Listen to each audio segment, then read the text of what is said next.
اسی طرح سے بعض لوگ پوچھتے ہیں کہ یہ جو ایس ایم ایس ہم دین کا بھیجتے ہیں، ہم کو ایس ایم ایس آتے ہیں، اس کو مٹا سکتے ہیں کہ نہیں، ڈیلیٹ کر سکتے ہیں کہ نہیں کر سکتے؟ یہ دین کی بے حرمتی تو نہیں ہے، کیونکہ دین کو مٹانا ہوا ہے، گناہ گار ہوں گے۔ کچھ لوگ تو بولتے ہیں کہ ایسا زمانہ آئے گا کہ لوگ حدیثوں کو مٹائیں گے، تو یہ اسی دور کی بات ہے۔ کیا ایسا صحیح ہے؟ کیا آپ کو کوئی حدیث کا ایس ایم ایس آتا ہے تو آپ اس کو ڈیلیٹ کر سکتے ہیں کہ نہیں کر سکتے ہیں؟ اسی میں ای میل وغیرہ کے بارے میں بھی سوچ سکتا ہے۔ اگر کوئی مصلحت ہے تو آدمی اس کو ڈیلیٹ کر سکتا ہے، اس میں کوئی حرج نہیں ہے۔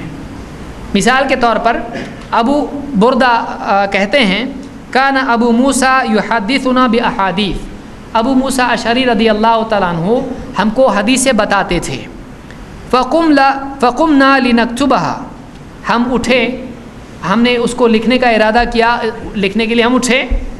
فقال اتکتبون ما سمعتم منی، تم مجھ سے جو کچھ سنتے ہو کیا تم وہ سب لکھتے ہو؟ قلنا نعم، انہوں نے کہا ہاں ہم لکھتے ہیں، آپ کی جو بھی حدیث ہم سنتے ہیں حدیثیں لکھ لیا کرتے ہیں۔ قال فجیئونی بہ، انہوں نے کہا لاؤ، میں نے جو میری حدیث ہے تم جو لکھتے ہو وہ لے کر آؤ۔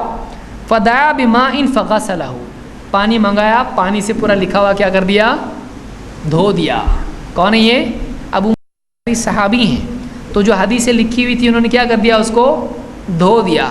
قال وقال احفظوا عنا كما حفظنا، جیسے ہم یاد کرتے تھے تم بھی یاد کرو، یعنی یاد کرو، لکھ کے بے فکر مت ہو جاؤ۔ لکھا، رکھ دیا۔ بعض صحابہ لکھنے کے خلاف تھے، یہ کل کے درس میں آئے گا کہ لکھنا چاہیے کہ نہیں، یہ آپ سوچ رہے ہوں گے ارے یہ تو بہت مشکل ہو گیا، ابھی یہ تو ڈیلیٹ کرنے کا نہیں، یہ تو بھیجنے کا ہی مسئلہ پیدا ہو گیا ابھی کہ لکھ کے بھیجے کہ نہیں، ٹائپ کرے کہ نہیں اس کے اوپر۔ تو بعض صحابہ وہ تھے جو یہ سمجھتے تھے کہ اگر اس کو لکھنا شروع کریں گے ہم تو لوگ لکھ کے بے فکر ہو جائیں گے، اس لیے انہوں نے کیا، بعض لوگوں نے اس سے دلیل لی کہ دیکھو صحابہ نے خود حدیثوں کو مٹایا، قرآن کافی ہے۔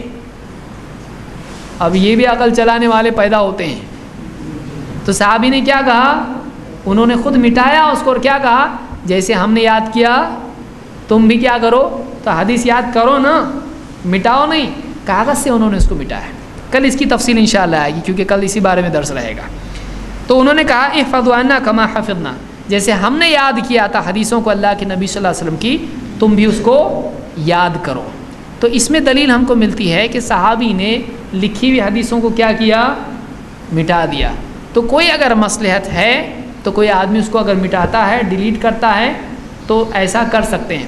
ایک زمانہ تھا جب یعنی عربی جو ہے اس کو لکھا جاتا ہے، کچھ لوگوں کو بڑی تکلیف ہوتی تھی کہ یہ لوگ حدیثیں لکھ لکھ کے سمجھاتے ہیں اور پبلک جا رہی ہے اور دین سیکھ رہی ہے، بولے دیکھو کیا ایسا وائٹ بلیک بورڈ پہ لکھتے ایسا مٹاتے، صحیح ہے کہ قرآن کی آیت مٹاتے، حدیث مٹاتے، دین مٹا رہے ہیں لوگ تو پورا،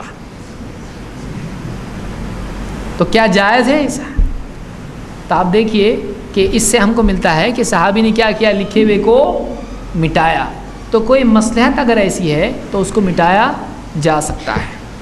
اس کو جامع بیان العلم میں ابن عبد البر نے روایت کیا اور صحیح روایت ہے۔